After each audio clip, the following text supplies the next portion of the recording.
Selamat datang saudara-saudari. Bila orang dalam percubaan diluluskan oleh Tuhan, apa berlaku? Kita tahu dalam ayat Tuhan, dalam ayat buku terakhir dalam Wahyu babak 14 ayat 1 sampai 5. 14, Wahyu 14, anak domba dan umatnya. Kita mendengarnya. Kemudian aku melihat dan nampak anak domba berdiri di atas bukit Zion. Bersama-samanya berdiri 144,000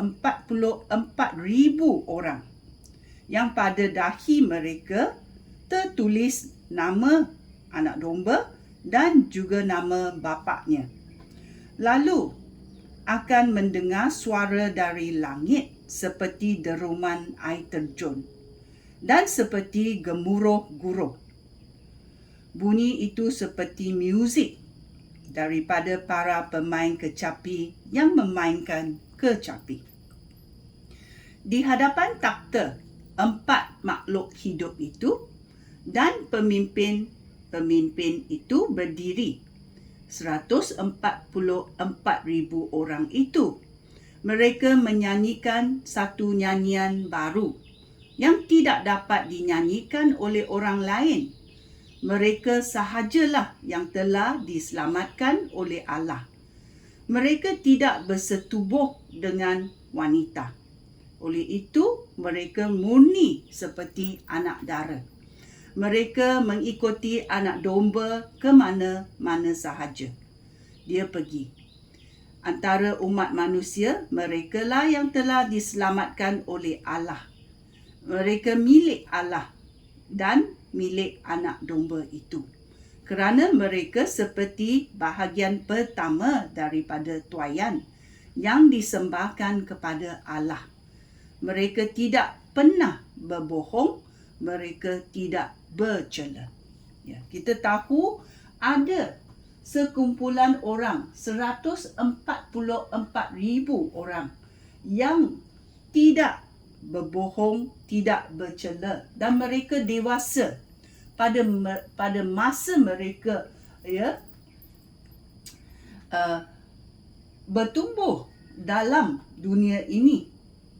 Mereka tidak bersetubuh dengan wanita.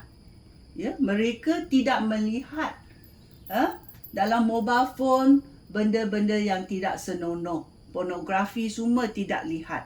Mereka seperti anak dara. Pikiran mereka bagus. Hidup mereka mengikuti anak domba itu. Oleh itu, mereka diluluskan oleh Tuhan. Kita tahu ada sekumpulan orang macam itu. Kita juga lihat dalam ayat Tuhan bahawa dalam Wahyu babak 7 ayat 9 dan 10 berkata lautan manusia.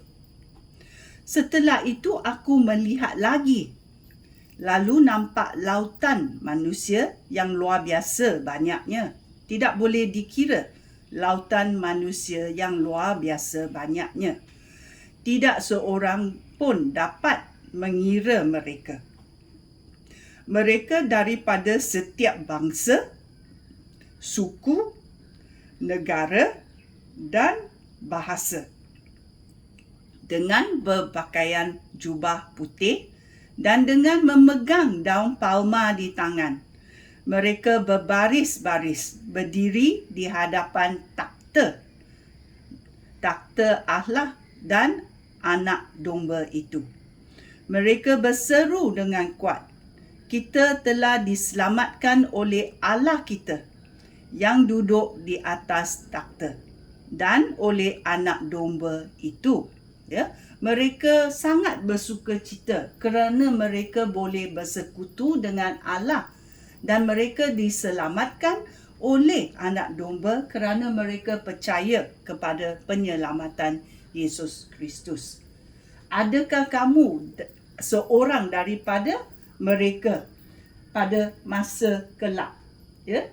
So kita tahu ada sekumpulan orang ya yang tidak boleh dikira telah lulus dalam ujian Tuhan, dan juga ada sekumpulan orang yang boleh dikira, iaitu 144,000 orang yang telah mengikut cara Yesus, akhlak Yesus di dunia ini, ya, dan mereka lulus.